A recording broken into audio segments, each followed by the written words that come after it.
Okay. Today we're going to be talking about world building, specifically with fashion and clothing, mainly because of the fact that, as we were just discussing, but for the sake of the people watching the recording, um, a lot of people tend to have a really, really cool outfit, but it makes no logical sense. For example, one is female superheroes, where it's like, I'm gonna go fight crime, and it's like, dude, you're wearing almost no armor. That what? And yet they're like, but she looks pretty, and I'm like, but she's gonna die. And so it's important to have pretty things that still function well. And so we're going to talk a little bit about fashion versus function today, and with sci-fi and fantasy universes. Okay. So first of all, we're going to talk about um, fashion and trends. What really starts a trend? Typically, your main character isn't going to start a trend unless they're a celebrity. In which case, they might start a trend. It's kind of like in the Hunger Games. One of the things that happened was she being Katniss, always wore her hair in a side braid, and everyone in the Capitol after she won started wearing their hair in side braids because they were like, "Oh, she's so cool." Um, but typically, unless you are famous or a celebrity, you're not going to probably start a fashion trend unless it's a localized fashion trend. In which case, you might have like a small school of students at a fantasy school be like, oh my gosh, I saw this one guy who wears this like purple scarf, so now we're all wearing purple scarves. I don't know. Could happen. Does happen on occasion. There have been times where I've seen trends within a high school where I'm like, why is everyone doing this? But they do. Um, Another thing that we just talked about that I think is interesting is that trends tend to be started by and continued by extroverts to get attention. They're trying to be like, look at me, I'm cool too. And so often you won't have a shy person setting a trend.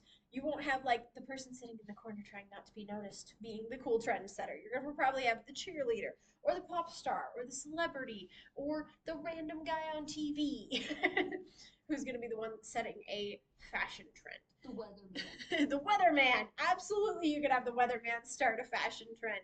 With with this though, you got to keep in mind with your characters, if you have some sort of weird fashion trend, you've got to explain how it started. A great example of this is in the newest Hunger Games novel, Sunrise on the Reaping.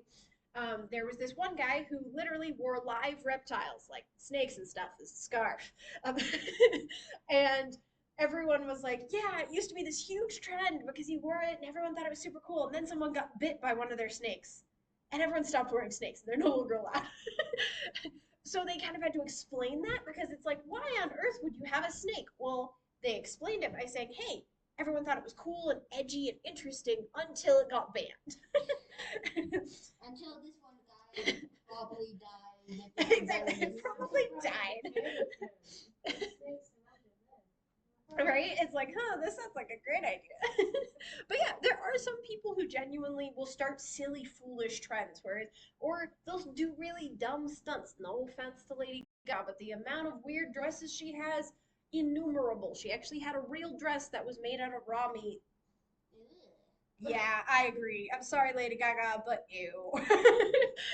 But for a while of that, after that, everyone was like trying to mimic dresses like that. They didn't actually have raw meat, but they would like make it look like it was made out of raw meat or different things like that, or use leather that almost made it look like beef jerky or different things like that. It was really gross and weird, but people were interested and thought it was cool and thought it was fascinating. And so you can get some really weird trends. You can. And for sure if you want to put something weird in your novel, just make sure that you explain why it's so weird. You don't just have it be weird for the sake of being weird. Make sure you explain this is why the fashion is so weird in this specific fantasy or sci-fi environment. All right. Next, let's talk about stereotypes. More than likely, your stereotypes in a fantasy or science fiction universe are not going to match the same stereotypes we have today. Because of the fact that A, the cultures are entirely different, B, the world's entirely different, and C, even if it's a sci fi novel set like 5,000 years in the future, things change all the time.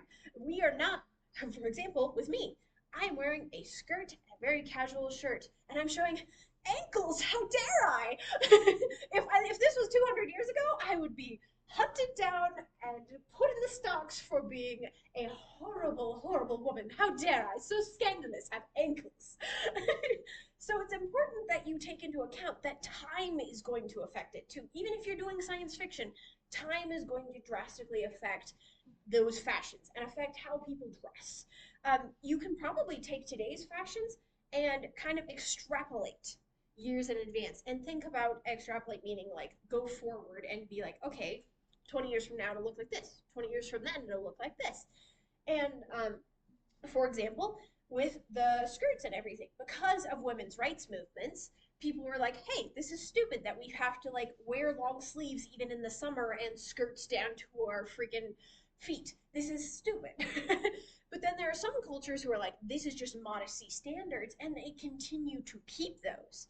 So culture plays an important role, but it's also about what happens during history. So, for example, in your sci fi universe, if women have gone back to being completely and utterly oppressed and seen as basically just cute, adorable little housewives who do nothing, you probably will actually have moved, other than clean and cook and have children, then you probably will have moved back into that scenario. Even if they don't necessarily go back to dresses, maybe they just wear a full length, like long sleeve and long pants.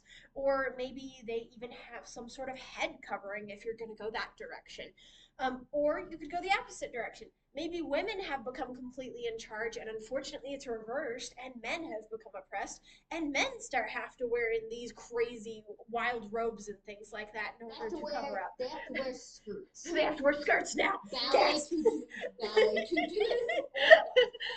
You can absolutely explain these kinds of things through your world building, and that's why world building is so important, and why these stereotypes of clothing might change. For example, in the 1800s, like I was talking about, a rebellious lady might have a little ankle showing. What a rebel. But nowadays, it's like piercings and tattoos and really, really short dyed hair, and that's being a rebel. And I guarantee you, 20 years from now, that is not even going to be seen as rebellion. That's going to be normal. And there's going to be something else that's seen as super hip and rebellious. And so you got to take into account that the stereotypes we have nowadays will change, and you can change them to be whatever you want to be. That's the beauty of making stuff up. You can make up whatever you want. But now we're going to talk about other things that might be important. For example, environment. If your people are growing up in a desert, they're probably not going to be wearing animal furs. They might die of heat stroke if they wore animal furs. They're too warm. And it's unlikely they'd even have animals that have a lot of fur to skin. If they are wearing an animal fur, it would be something like a cheetah that has very, very little fur on it and is mostly for decoration than it is for actual, camouflage. Yeah, decoration, camouflage. It's not actually keeping them warm, right? Whereas if you have someone living in a very, very cold climate, let's say your fantasy universe takes place in like some Arctic world that you've created, right? Then you're going to want animal furs galore. You're going to want really, really thick wool coats and cloaks. You're going to want really, really awesome, very, very thick boots and things like that because it just makes sense. You aren't going to have someone who's living in the Arctic wearing shorts and a t shirt. That's not going to make sense. Um, yes, question. It's actually a comment. Okay, comment works too. So you would actually want furs, even in a desert climate. First reason, at night it's pretty cold. It's really cold. True, but that's why they use them as blankets, not necessarily as clothes. And second, deserts. The Arctic is a desert. It's true. It is a different type of desert. That's a good point. All deserts are just. Deserts are a weird definition. Most people see extreme climates. Places with extreme climates were mostly in deserts are the definition of a desert is a really dry place with extreme lack of water. Yeah. Most people see it all just as a hot, sandy climate. Which is why I used the word I used. But yeah. I can see the confusion and with the quite literal definition. Yeah. But yeah, so with materials, you got to make sure that, and then we talked about earlier a little bit before we started the lesson, that there are problems with superheroes, for instance. This is why I love certain TV shows that do things like, oh yeah, I made it out of this perfect synthetic fiber, so that way it won't, like, for example, The Flash. He moves so fast, right? And they actually considered, hey, if he moves this fast, he would literally have clothes burn off of him because he's going so fast. And so we need to make a different material that wouldn't burn off of him, so he's not just like, shoo, run to the scene of the crime and is wearing nothing now. That's a problem, right? So they were like, hey, let's make it out of this very polysynthetic, kind of almost metal-like material, so when it heats up, it won't melt off of his body. Yes. So, so he goes fast to get to the scene of the crime, but then when he gets there, he's literally committing a crime himself. Exactly. That's why you gotta take into account clothing and when you need stuff, because you could cause serious problems for your character. Or alternatively, like the classic invisible person syndrome, where people talk about, like, if you can make yourself invisible, can you make your clothes invisible? And it's like, well, no, there's very few materials that actually you could, like, have close enough to make them invisible. A lot of people have theorized that maybe invisible people could wear, like, a leather suit, because if they can make their skin invisible, they could make other skin materials invisible, which I think is a pretty good assumption. But it also depends on how your superpowers work. Um, Other than that, you'll probably just have to not have any clothes on. right, as an and invisible that person. would be That's always really a awkward uncomfortable. scenario. That's really uncomfortable. Yes, exactly. And so you got to make sure that when you're building your superpowers or your fantasy abilities or your cool new science fiction technology, that you're taking into account all of these problems that they might run into. Or even like when using magic. If they're when they're using magic, their body sets on fire. You're gonna need to have some fireproof clothing. Or if alternatively they're using ice magic, and when they use ice magic, they get really cold. They'll probably want to wear a big fluffy coat, right, to make sure that they don't get too cold and freeze to death. So you gotta take your stuff to the extreme and realize that the clothing actually will be affected by how the world functions, how your magic system runs, how your environment looks, how your weather looks. Um, Moving on, though, it will also be affected by the types of materials that are available. For example, back in the medieval times, we didn't really have as much as we do now in the way of machines that can make clothing for us, right? And so as a result, they pretty much exclusively used things that were easy to work with. Things like chiffon and all these like flowy, fluttery materials were either super expensive or didn't exist, depending on the place. And there wasn't even plastic back then. Exactly, and there wasn't even plastic back then or anything like that. But that's good. True. But then you also have things like, for example, women's corsets actually originally used whale bones in them because of the fact that they didn't really have metal that could work in that shape. However, whale bones were in about the right shape and were bendable, so you could bend them to be the right shape for a corset. And I know it's a weird concept, right? When I learned that, I was like, what?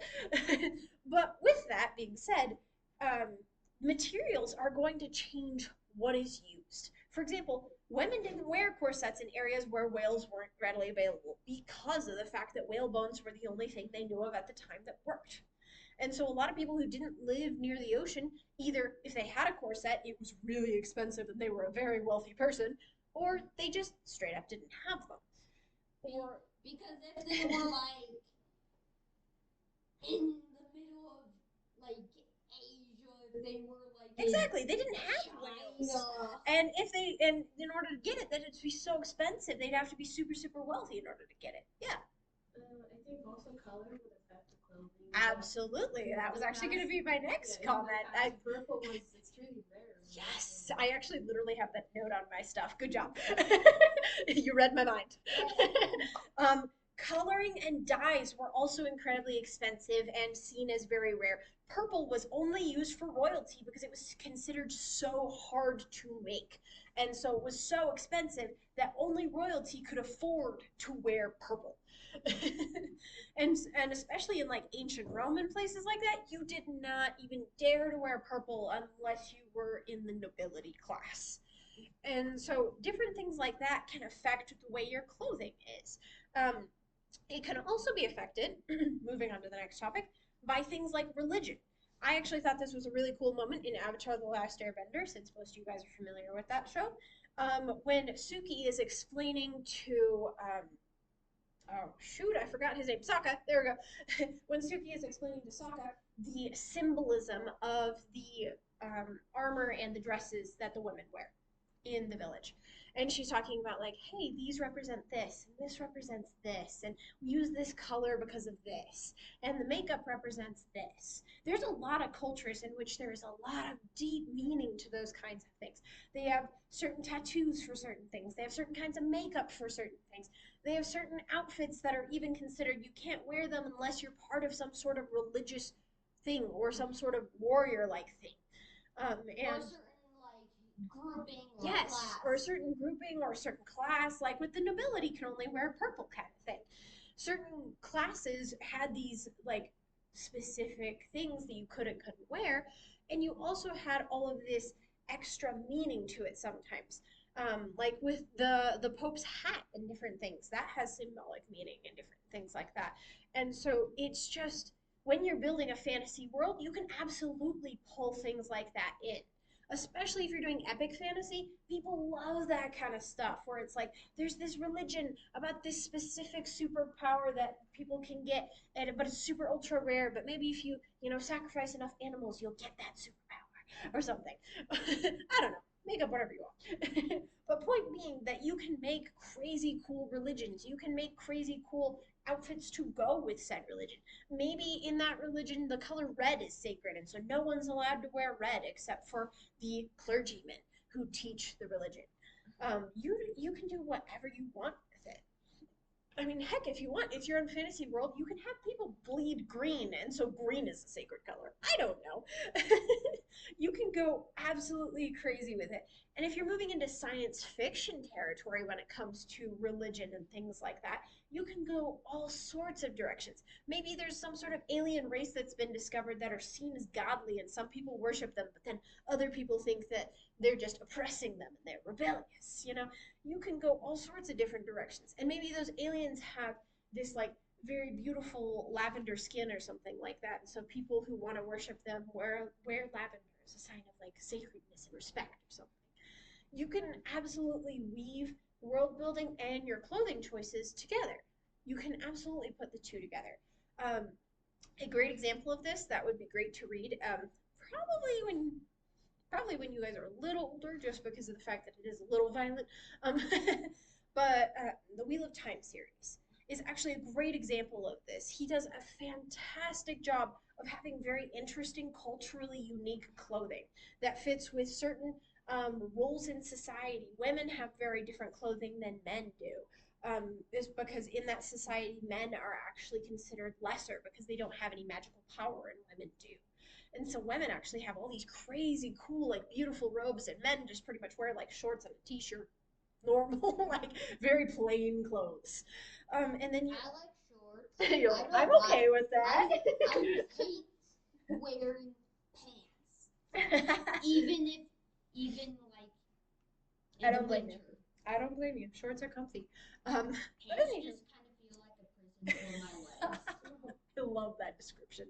But anywho, you could have all sorts of things happen. You could also even have certain leaders of said religions give certain commands for different things. Like if you're doing a sci-fi universe, you could have one of the leaders say, "Hey, we are banning use of this color because a bunch of rebels use this color to signify freedom, and their rebellion wasn't freedom, and so as a result, we are banning use of this color," or something like that.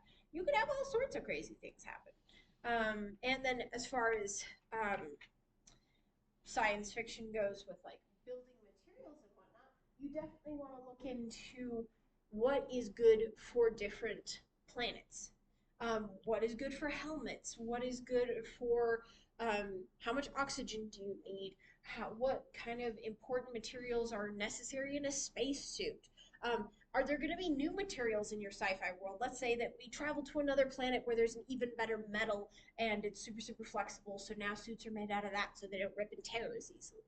You can definitely world build in different things like this to help also solve your problems. If, for example, one of your problems is, oh no, they're going through a really, really spiky cave and their suit might tear and then they'll all die, you can invent this material and say, hey, it's this really flexible metal, so even though they're climbing through this spiky cave, their suit won't tear and they can still breathe and live. All right. Any questions regarding what I have talked about? Or not necessary?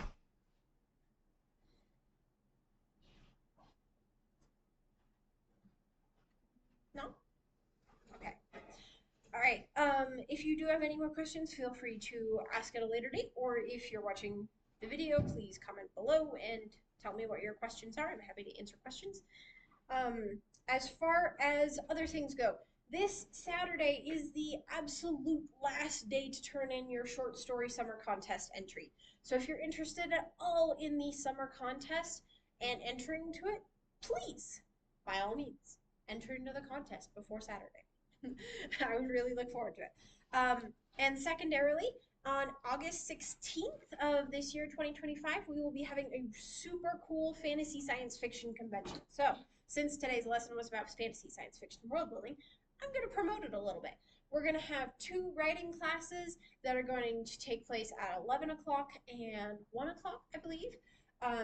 The first one is going to be overcoming doubt and burnout and other like difficult things with writing, like writer's block and things like that, when you just are having a really hard time being able to move forward with your writing.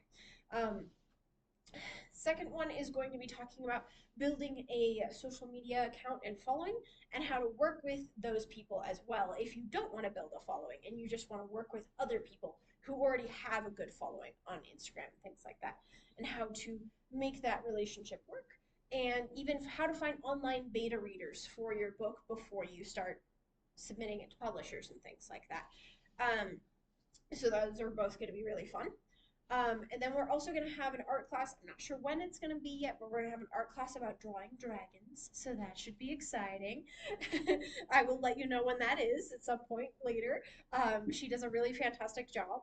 And then we also are going to have a Magic the Gathering tournament and a Star Wars Unlimited tournament. If you know how to play, please feel free to sign up. It's not a we're teaching you how to play thing, it's a tournament thing.